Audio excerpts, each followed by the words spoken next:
So one High Lord of Terror dispatched effortlessly, but we've still got every Primarch and Demon Primarch out there to go. Let's see which faction leaders can stand against the might of the Avatar of Khaine in 40k 10th edition.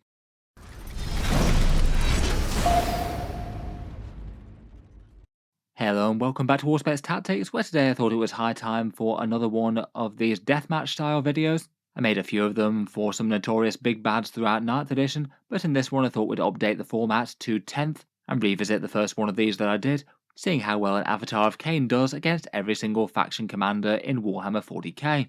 We'll go through each fight, see who wins, see who loses, whether or not it makes any difference if you wait for points or not, and see who can achieve the mighty feat of slaying an eldritch deity.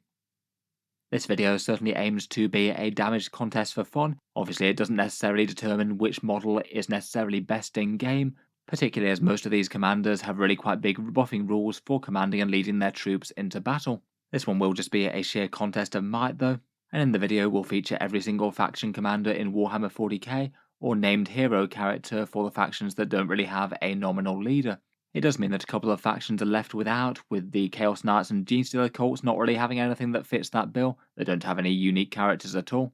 Though I did think that just for the fun of smashing death gods against each other, let's see how the Incarn and the Nightbringer will fare against the Avatar of Khaine as well.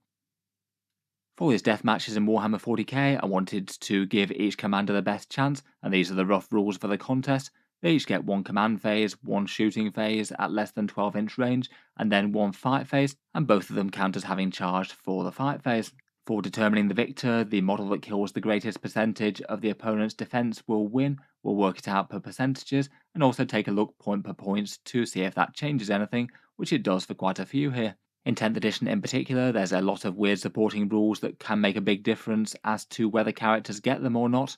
Broadly speaking, my reasoning is that any of the models can use passive army-wide special rules from their most generic detachment that they have access to, but otherwise anything that requires the expending of an army-wide resource just literally for them will generally not be allowed, so no things like stratagems or other once per army effects like Oath of Moment or Sister's Miracle Dice. If they were allowed, I'd probably have to allow the Eldari Strands of Fate, and that'd make the Avatar kind of monstrously more powerful. If they generate command points themselves, then they can use it on one of the stratagems within their given detachment if it makes sense.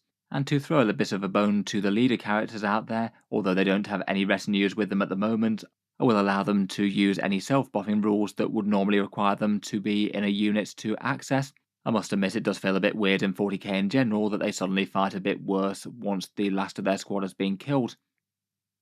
For our main contender today, we have the Avatar of Khaine, 335 points worth of splintered Eldar War God, woken with a blood sacrifice, and striding forth to defend the craft world against all comers. The Avatar is a truly enormous threat and monstrous opponent. It's got an enormous defensive profile with toughness 12, 14 wounds, a 2+ save with a 4+ invulnerable, and then cuts any damage in half, which is a massive buff against a lot of the units that are going to be attacking it in this one. Its damage profile is no less mighty. It gets a single shot with the Wailing Doom with a Molten Beam type profile, one attack at strength 16, AP 4 and damage D6 plus 2. It gets sustained hits D3 on that, and the Avatar can make use of the Eldari Battle Host rerolls. Rerolling one hit roll and one wound roll whenever it shoots and fights is utterly enormous when used on these type of profiles. Then in combat it will generally be using the strike profile of the Wailing Doom, 6 attacks at a similar profile but just with the very slightly lower strength 14 and no sustained hits. Again with the Battle Host rerolls, that is spectacularly reliable at stacking a whole load of saves and at a very scary AP and damage. First into the ring, we'll start with the Space Marines. For these we'll choose Rabute Guilliman as the overall nominal faction leader, and I thought we'd do Lionel Johnson as well as the other returned Primarch. Guilliman is 360 points for a pretty enormous threat in his own right, a bit of shooting from the Hand of Dominion, and we'll be striking with the Hand of Dominion in melee as well, 7 attacks at strength 14, AP 4 and damage 4, all with lethal hits. He's got the choice of either free stratagems or Oath of Moment, and seeing as this is all on the same turn, it probably makes more sense to use Oath of Moment, buffing his damage output. Perhaps most crucially, the Armour of Fate gives him a 2/3 chance to stand back up on death, and when he does so he gets a big 6 wounds remaining, so an unreliable chance to return to the board, which is kind of big in these deathmatch style things. For the Avatar's damage, the Wailing Doom shooting does 3.3 wounds, and the melee averages a big 11.8 past that 4+ invulnerable. However, due to Guilliman's resurrection shenanigans, I've capped it at the 10 wounds that he can lose initially, and then after that he'll have a 2/3 chance to return to the board with a big 6 wounds remaining. Playing for averages, that would be 14 wounds worth of Guilliman that the Avatar has to kill on average. A lot of the time it's basically just going to kill Guilliman the first time round, and then he's going to stand back up. If you play a second round of fighting though, Guilliman is almost certainly dead. Overall, killing 10 out of an average 14 wounds gives the Avatar a 70% damage output there. On the strike back, Guilliman certainly makes a big effort for himself, rerolling hit rolls with the Oath of Moments, but the Hand of Dominion really doesn't do very much. Wounding on 6s is pretty painful for that. In combat it does a lot better though, average of 5 wounds overall, wounding the Avatar on a 3+, but that half damage really hurts against damage 4 things.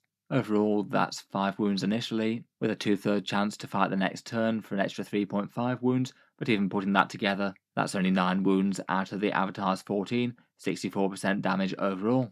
Overall, it's a small victory to the Avatar, though I must say it's probably being slightly kind to Guilliman in this case, as if Guilliman's fighting again, then the Avatar would also get a 2/3 chance to as well, as it's not dead from the first round of attacks. Overall, it does look like it's a victory for the Avatar on both levels there, and it only gets slightly worse if you wait per points, as Guilliman costs more. Let's see if his knightly brother Primarch can do any better though. Lionel Johnson has got a very similar defensive stat line to Guilliman, but is significantly harder to kill at least the first time round, given that he gets a pretty massive 3+ invulnerable save and has -1 to wound from the Emperor's shield. Otherwise, he's at least got a relatively similar attack profile with fealty with the strike mode. The strength 12 versus Guilliman's strength 14 is a bit of a handicap though, as he'll only wound the Avatar on a 4 here. His other buffing rules are maybe a little bit unfortunate, not really making much of a difference, though he does get to fight first if that matters. If he can slay the Avatar before it swings back, then I guess that would be very helpful. If he can't slay the Avatar first, then the Wailing Doom will go to some good work. It does just under 2 wounds on average when shooting, despite the -1 to wound, and then in its strike mode it still averages 6 wounds, significantly less than against Guilliman. Overall, he can't quite manage to off the Primarch in a single round of combat. Lionel Johnson would live to fight for a second round, doing 7.9 wounds out of 10. Unfortunately, it doesn't seem to be enough to allow the Lion to capitalise though. His plasma pistol chips a little bit of damage, though fealty just isn't really quite strong enough to do the job. Having its damage output cut in half and only wounding on a 4+ means that he is a little bit pillow-fisted against Khaine. The Emperor's shield does chip in a little bit, reflecting some attacks, but even then, between all that, he's not really in any danger of taking out the Avatar of Khaine before it gets to swing in melee. Only 34% damage between all that. Overall, the Avatar seems to bully the Lion quite hard. 79% versus 34 on the 1v1 matchup, and it only gets worse when you wait for points, as it's almost a 3x victory for the Avatar. Moving on from Space Marines, we come to the Commander-in-Chief of the Sisters of Battle, High Abbess Morvenn Vahl. In her Paragon Warsuit, she has Toughness 6, 8 wounds, and a 4+ invulnerable save. Shoots with her Relic Heavy Bolter Fidelis and a Paragon Missile Launcher, and fights in melee with a Lance of Illumination, 5 attacks at Strength 8 and Damage 3. Her special rules are quite helpful by the rules of this contest though. She cancels getting the buffs for leading a unit, so she'll get 2 reroll hit rolls and wound rolls, plus for this crucial combat she can add 3 to the attacks of Fidelis and the Lance of Illumination to strike the Avatar extra hard. Not bad at all for 125 points. While her attacking stats might be quite impressive, she's not really all that much on the defensive side of things. The Avatar manages 220% damage overall, inflicting an average of 17.6 wounds compared with her 8. With her 2 buffs in effect though, she actually takes a surprisingly big chunk out of the Avatar. The missile launcher only averages just more than 1 wound, Fidelis around about 0.8, but the Lance of Illumination does quite well, with its damage of 3 being still halved to a helpful 2, doing 5.2 wounds overall given the bonus attacks and the big rerolls. Overall, that stacks up to just half of the Avatar's health being killed, and while she has lost in the 1v1 fight, she actually does triumph in the waiting per point contest. Waiting per points, you'd have around about 2.5 Morvenn Vahls trying to take on the Avatar, and that's enough to win that battle.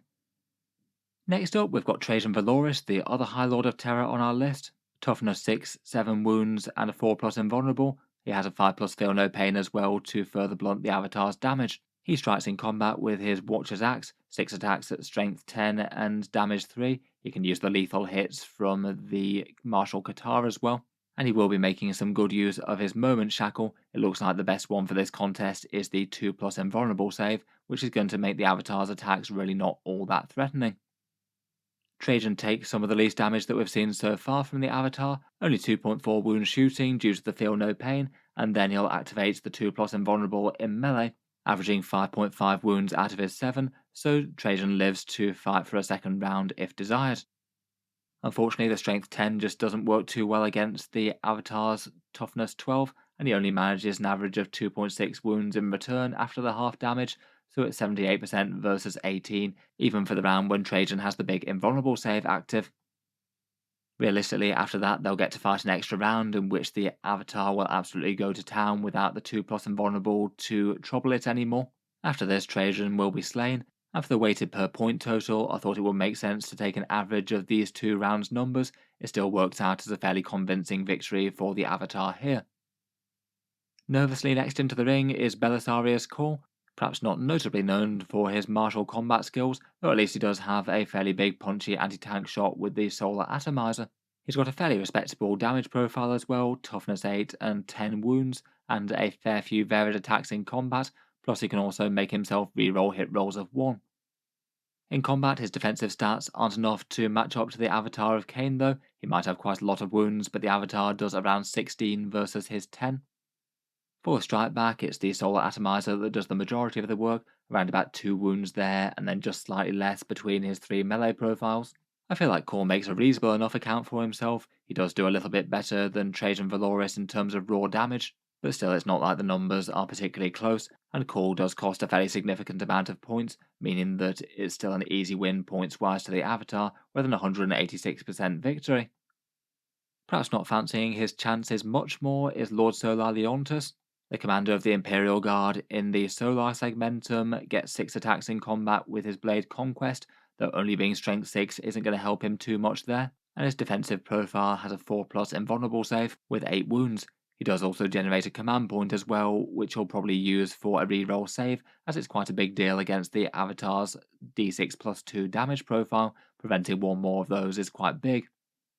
It's not really enough to save him unfortunately though. The Wailing Doom between shooting and melee averaged 13 wounds compared with his 8, so 165% damage taken. In return, Lord Solar unfortunately doesn't have the same sort of combat stats as Cawl does with a big anti-tank gun. Between Sol's Righteous Gaze and Conquest and Constantine's Hooves, he's going to be lucky to get just 1 wound on the Avatar, so perhaps unsurprisingly, Khaine makes pretty short work of the Guard Commander. Perhaps a particularly interesting case is Kaldor Draigo of the Grey Knights though. He's got some fairly standard defensive stat lines for a Chapter Master equivalent, 7 wounds and a 4+ invulnerable save, but he does get some rather interesting demon killing attacks, getting anti-demon 2+ both on his Scourging shooting psychic power and on the Titan sword in melee. Just about everything else here is going to be wounding the Avatar on a 3+ or worse, in some cases much worse, so wounding on a 2 is quite nice. His anti-demon rules definitely aren't going to stop him from taking huge damage though. Between shooting and combat, the Avatar quite handily chops him up, around about 2.5 worth of his 7 wounds taken. In return though, for his 125 points, Draigo definitely does do some good work here. The Scourging averages 1 wound, the Titan Sword around about 4.2 after its damage is halved down to 2, and he actually gets a better damage profile than some others out there. His demon slaying skills actually means that he does more damage to the Avatar compared with say Lionel Johnson, who costs far more. Obviously the Avatar is still going to be the winner of a 1v1 fight, but once you've equated for the fact that you again get around about 2.5 Draigos per Avatar, it actually winds up being super close. It's a minimal 106% victory to Draigo. 100% here is the break-even point, so that's only 6% difference here. Looks like we've got our second per point victor. Morvenn Vahl and Draigo take out more of a chunk of the Avatar than it takes out of them point per point. It's perhaps time the Avatar picked on something a bit more its own size though, and for perhaps our biggest and chunkiest combatant we have Canis Rex, an Imperial Knight Titan and the Breaker of Chains. 22 wounds at toughness 12, though rather crucially no invulnerable save in melee, which is definitely going to cost it. His damage output is really quite fearsome though, a big strength 14 and damage for Las Impulsor, and with the combination of his special rules he always gets sustained hits on a 5+ and hits on a 2.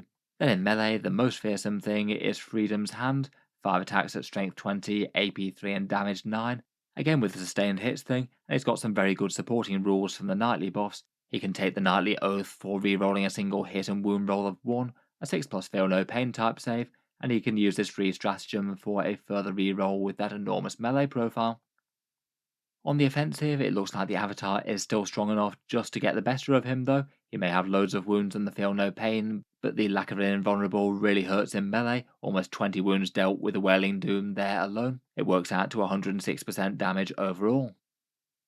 On the punchback though, it looks like Canis Rex is enough to take down the Avatar and then some. He's going to put all of his hopes into Freedom's hand using the hit and wound rerolls there, plus also saving the extra command point reroll if he needs it for a wound roll of a 2. And between those numbers he averages around about 4 wounds with the Las Impulsor, and then a particularly impressive 15 wounds overall with Freedom's hand, both the sustained hits and the massive rerolls coming in clutch there.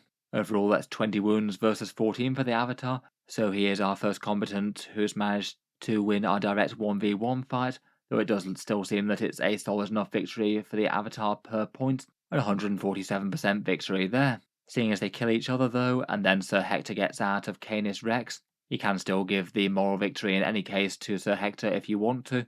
Odds on he gets to slay an Avatar and survive the tale, even if his knight gets destroyed in the process. Let's get stuck into some of the big bads of the setting though, and send the Avatar in against the forces of chaos. First up we have Abaddon the Despoiler himself, maybe being a bit more apprehensive of these contests now he's lost that godly damage cap that he had in 9th edition. He still does have a respectable stat line though, 9 wounds with a 4+ invulnerable save, and he'll be striking in combat with the Talon of Horus, 8 attacks at strength 14, damage 3 and devastating wounds, and the ability to reroll all hits, and also make a boosted Dark Pact as well, combining with the Chaos Marks to get things like sustained hits on a 5+. If he makes a Dark Pact in the shooting phase as well, then he can gain a command point, and he could use that for one of these stratagems that the Chaos have access to. Again, most of his rules aren't too spectacular on the defensive front though, and the Avatar fairly easily doubles out the amount of damage that he'll be taking, plus Abaddon helps himself a little bit, with a chance for his own Dark Patch to go wrong and cause some mortal wounds. On the strike back, Abaddon definitely does some absolutely fearsome damage, taking lethal hits on a 5+ in the shooting phase with the Talon of Horus, using his own full rerolls buff, and then has a reasonable enough chance to generate a stratagem to use for the full rerolls to hit and wound for the fight phase, which boosts his damage output significantly and gets a few more devastating wounds on the Avatar than otherwise. Between the two, that's a big 11 wounds out of 14, though it's still coming up short against the Avatar. 204 plays 78, and it's still a victory for the Avatar when weighted for points. Demon Primarchs next though, and we'll start out with Mortarion of the Death Guard. Maybe a little bit less damage than some of them, but still super durable. Toughness 12, 16 wounds and a 4+ invulnerable with a 5+ feel no pain. He'll be attacking with Rot Wind for a flurry of damage 1 attacks, which works out as a bit better compared with the Lantern. Gets to reroll 1s to wounds by his core buff, and hits with silence in combat with 5 attacks at strength 14 and damage 4. He'll go for the -1 to hit contagion, given that the AP 1 doesn't really help out too much against the Avatar's good invulnerable. In combat, being basically the Primarch of durability, both being hard to wound and also getting a big feel no pain type save, the Avatar does less than most. He averages 8.9 wounds out of 16, so 55% damage. Mortarion's silence does fall prey to the half damage of the Avatar though. He only averages around about 5 wounds between Rotwind and silence, and Rotwind actually does a surprising amount of the work between lethal hits and devastating wounds. Overall, between the two, it's maybe not too far in difference, 55% damage for the Avatar versus 36 for Mortarion. The Primarch of the Death Guard catching up a little bit in points due to the weighting, but overall it's still a victory for the Avatar of Khaine, both per point and 1v1. Magnus next, and for 440 points he's the most expensive of the Demon Primarchs, a similar sort of profile to Mortarion. He trades his 5+ feel no pain for a -1 damage which he can activate via his buffs, and comes with some absolutely monstrously powerful damage output, 2 psychic spells in the shooting phase, and the devastating wounds attack of the Blade of Magnus in the fight phase. All of these are psychic damage, so he can use his own buffs for +1 to hit and wound for both of those, and take advantage of his Brotherhood of Sorcerers detachment rule, where I think it makes most sense to go sustained hits out of the few, seeing as most of the attacks already have devastating wounds, and he is actually already wounding quite well with the Blade of Magnus, the biggest and most important of them. He also generates 4 Cabal points, which is enough to spend on the reroll or save one, again not an unhelpful thing against the Avatar's huge damage output. With his -1 damage going strong, the Wailing Doom shooting is curtailed by the use of Magnus's single save reroll, though in melee it is still fairly fearsome, doing almost 10 wounds despite the -1 damage, so around about 11 wounds of 16 overall. On the swing back though, it's fairly fearsome for Magnus. The +1 to hit and wound makes a huge difference. His wounding on a 2+ in melee and a 4+ with the gaze of Magnus, the sustained hits helps out as well. Overall, and particularly thanks to some of the devastating wounds as well, he gets 12 wounds out of the Avatar's 14. Really quite strong stuff there, and he wins the 1 versus 1 fight 86% to 61. However, if you do take it into account points, it's still a small victory for the Avatar here.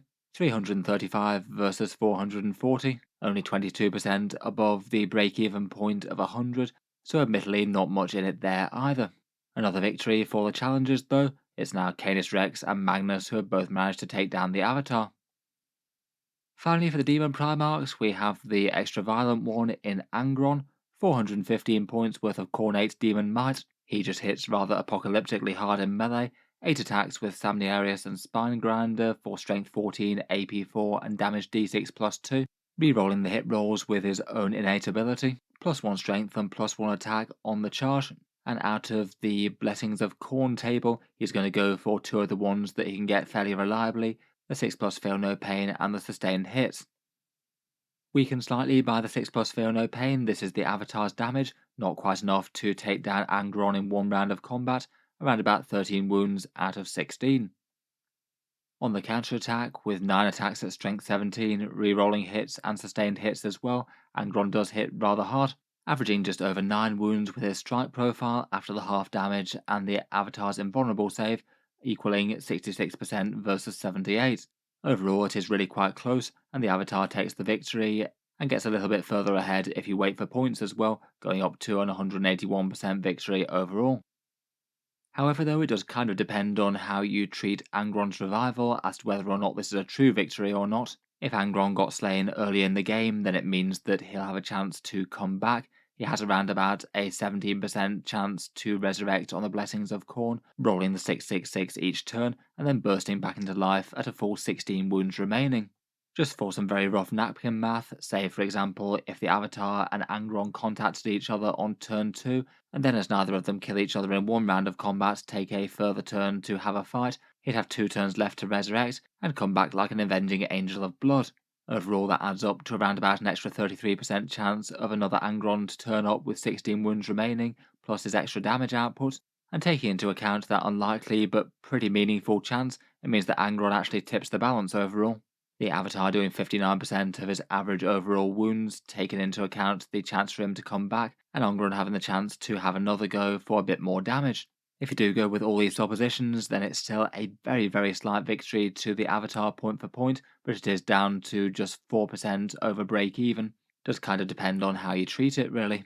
Still though, given that Angron does get the ability to come back and it's a big part of his datasheet, I'm giving Angron the win on the 1v1, but sticking with the Avatar being the winner per point on this one. Next up, with the Demon Prince of Chaos Undivided, we've got Be'lakor, 350 points for the Dark Master. He is Toughness 10, 18 wounds and a 4+ invulnerable save, gets Stealth for a little bit of a debuff against Avatar shooting, and hits with some Betraying Shade attacks in the shooting phase, and then the Blade of Shadows with 6 attacks at strength 14, d6 +1, and lethal hits when fighting.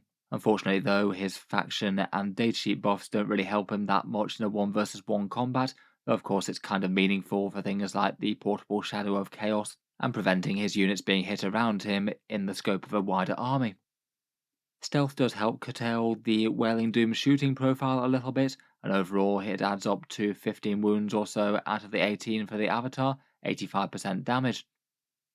Be'lakor in return isn't quite what he once was without his ignores invulnerable saves on his sword, and he does around about 1.3 wounds with Betraying Shades and 4.6 with the Blade of Shadows. It doesn't make sense to use the hazardous profile for betraying shades, as that helps out the avatar's damage output more than it damages the avatar itself. Overall though, for the numbers, it's a fairly comfortable victory for the avatar here, 85% versus 42, the greater demon of all the gods combined cast down.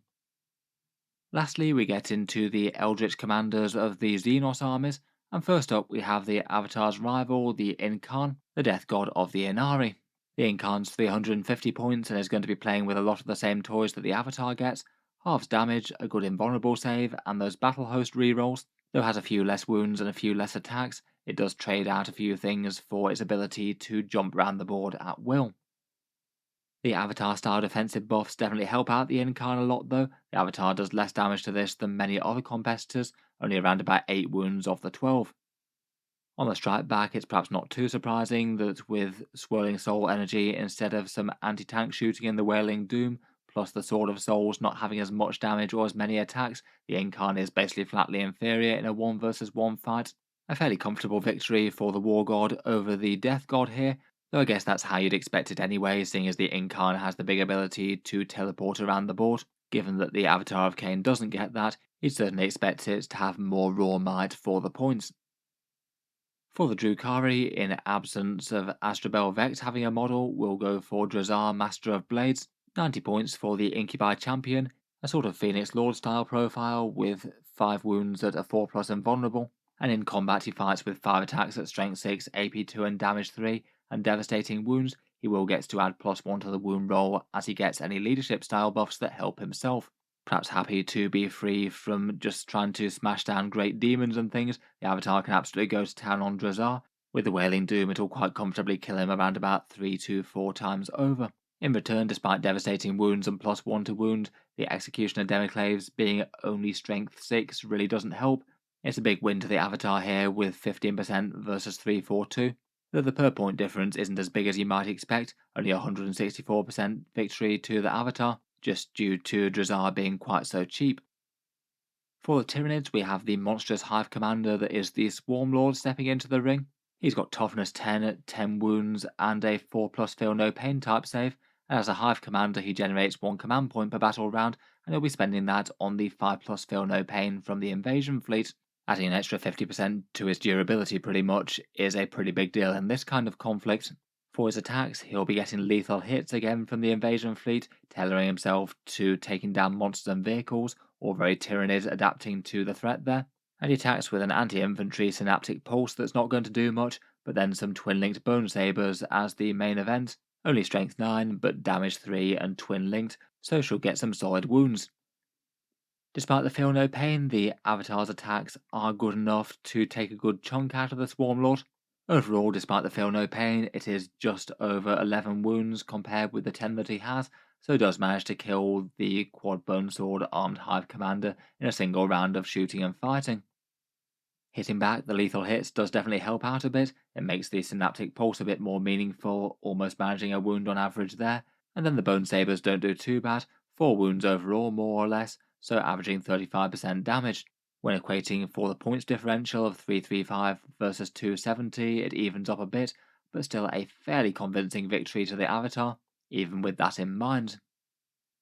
Next up, we've got the biggest baddest orc in the galaxy, Ghazghkull Thraka, and not to forget his suspiciously lucky banner bearer Makari, who is actually a big deal in this fight. For 235 points, Ghazghkull maybe isn't the hardest target to take down, toughness 6, 10 wounds, and a 4+ invulnerable save. Though really the ace in the hole here is Makari. He's only got a single wound, but he gets a 2+ invulnerable, so basically saves will be tanked on him until he gets unlucky.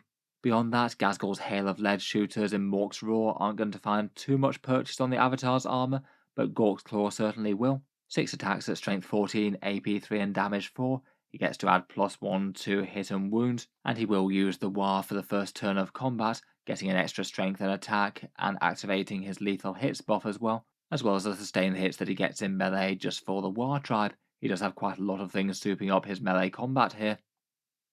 When the Avatar attacks, all those enormous AP4 damage d6+2 hits will be carried by Makari early on.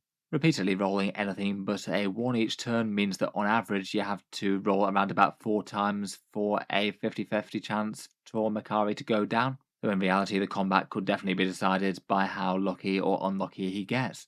Between that, with the Wailing Doom's shooting, due to the sustained hits, it averages 1.3 wounds for Makari, and then for in melee, it does another 2.7. The rest of that is then allocated to Ghazghkull himself, who takes around about 6 wounds from the ordeal. Between that and the one loss for Makari himself, the avatars managed to do 63% damage to Ghazghkull and Makari overall. In return, perhaps predictably, Mork's Roar doesn't do very much to the avatar. It's all about the clawing combat for a big 7 wounds, and then Makari's Stabber does actually have a chance given devastating wounds, so 0.1 more there. Overall, despite Makari and despite the War, it looks like the avatar is very slightly triumphant on a 1 versus 1 basis, though if you left it here it will be a solid victory for Ghazghkull per point. Unfortunately for Ghazghkull though, it just doesn't really make sense to leave it there, given that they're both still standing on average, and then the avatar gets a massive swing in its favour, given that the War gets burnt out, and more importantly Makari is gone, and can't carry some big saves for the boss anymore. Ghazghkull's damage goes down a little bit and the avatar's goes way up. Taking an average between these 2 rounds, after which Gaz is dead, it looks like the avatar wins a victory of around about 155%. So overall I would give it both the win on the 1 versus 1 and the per point. Next up we have Uthar the Destined of the Leagues of Votann, and today's smallest contestant might actually have some aces up his sleeve. He's only 90 points, which is going to be good for the per point comparison, but perhaps the biggest deal is that the avatar's enormous d6 plus 2 damage characteristics are going to be negated to just 1 by his Destined special rule. On top of this, it's fairly safe to say that the avatar will be one of the targets marked by the big 4 judgment tokens handed out at the start of the game. I feel like that's safe enough to say even across an entire army. So Uthar will get +1 to wound as he already hits on a 2, and then hits with the Blade of the Ancestors, 5 attacks at Strength 6, AP 3, damage 2 and devastating wounds, and he can plug in an automatic 6 with his final special rule. It is kind of hilarious that while he goes through targets like a Swarmlord with a bonus feel no pain in a single round of combat, the avatar can't quite handle one angry dwarf. The Wailing Doom's shooting only averages 0.7 wounds, and in melee it's only 2.5, so on average the Avatar of Khaine cannot kill Uthar the Destined in 1 turn, and only does around about 2/3 damage to him. Pretty funny that that's similar sort of numbers as the avatar managed against Magnus the Red. In return, Uthar's Vulcanite Disintegrator averages 0.5 wounds, the Blade of the Ancestors manages just under 2. He uses the Auto 6 for 1 devastating wound and has the chance of getting around about 1 more between everything else, but the avatar's half damage is still quite brutal to that, meaning that it's only damage 1 after that's gone through. Overall, he doesn't do too much more than scratch the avatar at 2.3 wounds out of its 14, and despite his special rule, he is of course still losing the one-on-one conflicts. However, if you do wait for points though, then it's a massive victory to Uthar, due to basically getting the damage and defense of almost 4 Uthars for the cost of 1 avatar.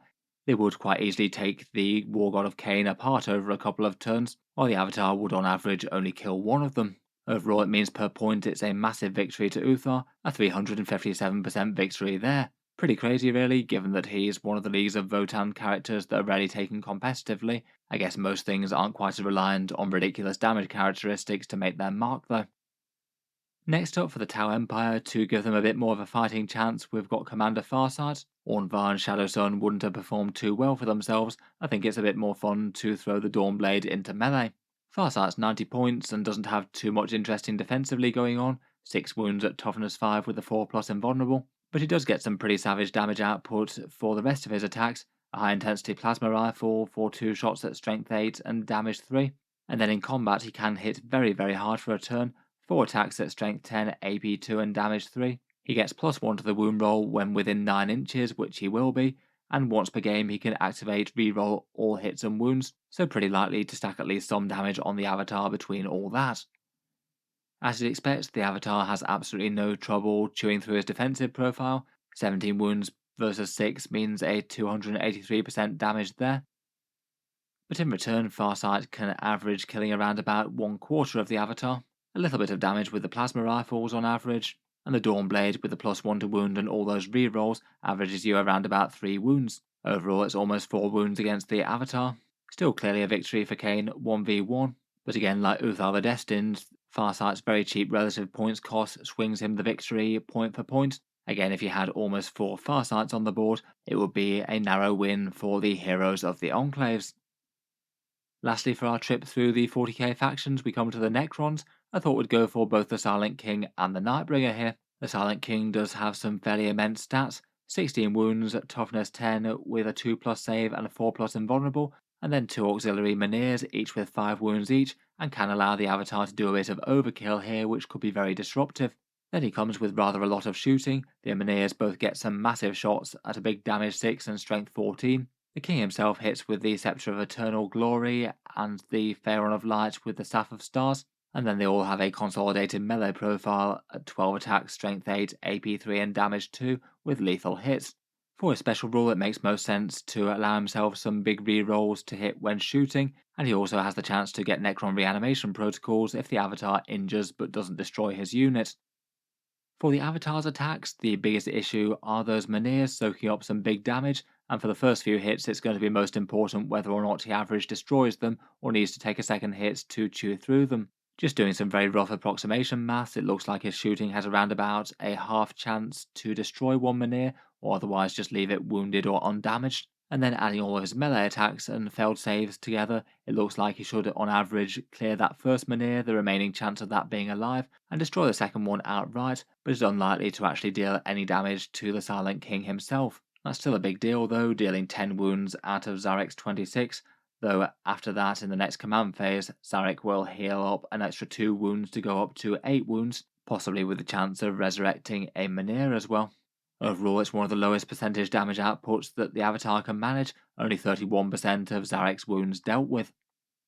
In return, the Silent King's cluster of profiles do take their toll. The Annihilator beams do the biggest work with 2.3 wounds there, but the Scepter, the Staff, and the Scythe and Melee all contribute a bit. Overall, it's just over 6 wounds out of the Avatar's 14. Overall, that makes Zarek our 4th contender to be able to deal more damage to the Avatar than he takes in return. A 44% versus a 31% there. Strong enough to carry Zarek to the win, even if he does lose the Annihilator beams for the next rounds of combat. Though again, when weighting per point, it does look like it's a very, very narrow victory to the Avatar here, with 335 points versus 420 for the Silent King.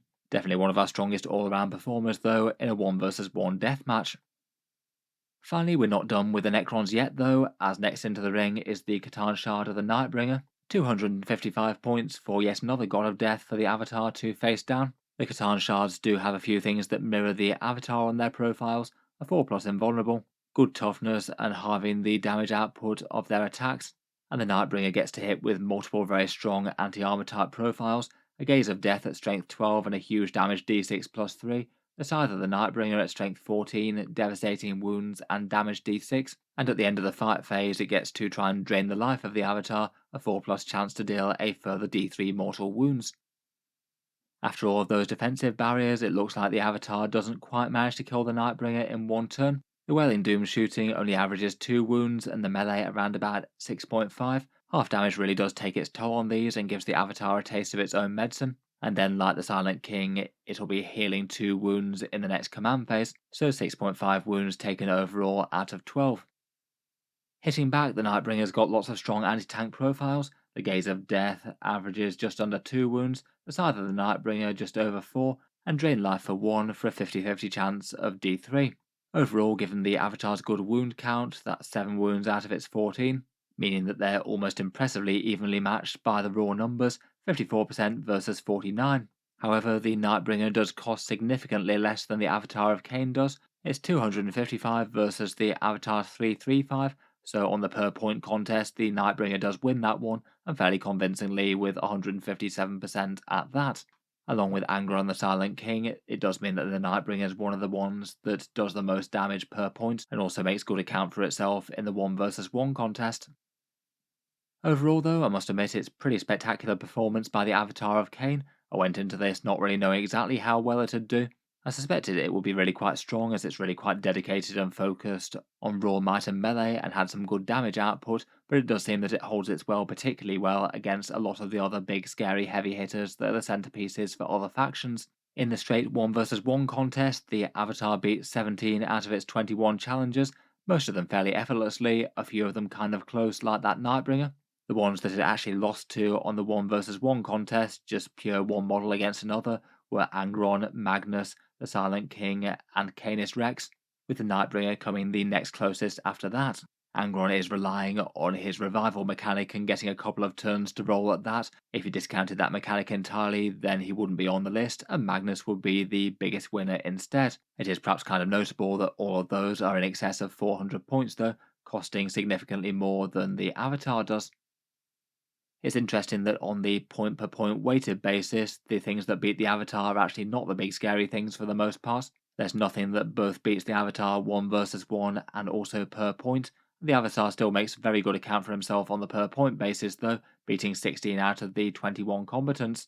Per the points, Uthar the Destined is by far the best performer, a 357% win there, given that he's a lot cheaper than the Avatar and has the big power to make its attacks damage 1. Morvenn Vahl is also a pretty convincing winner, though that is on the turn that she has her Lance of Illumination buffs. She would drop off a bit after that. The Nightbringer, as we just saw, is perhaps the biggest big bad that actually is able to give the Avatar a good run for its money. He's the closest out of these to actually destroying the Avatar in a single round of combat, so I think he maybe has special mention.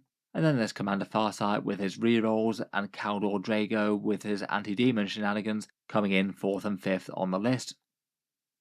Overall though, I think it's a pretty good performance for the Avatar. I guess you would expect it to be doing pretty well with these sort of contests. It doesn't really do much besides have raw might and fight, so you would probably expect it to be more efficient than the majority of combatants here, a lot of which are using other buffing rules and leading units and all sorts of other things.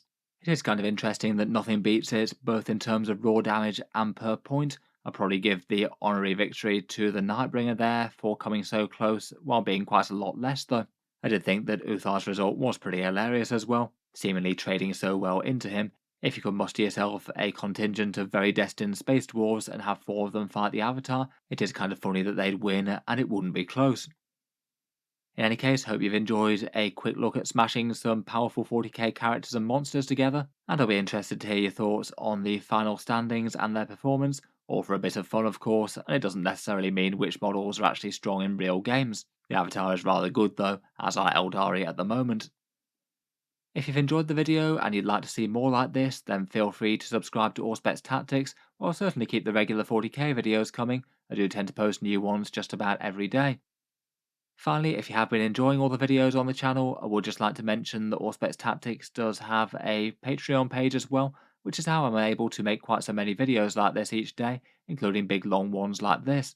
Channel patrons do get a fair few advantages, seeing certain videos early on the channel, regular votes to see what sort of things come next, and automatic entry into the regular prize giveaways with a chance to win some big model kits each month. If any of that sounds good to you or you'd just like to help support, the link is down in the video description. In any case, a massive thank you for listening, and I'll hope to see you guys next time.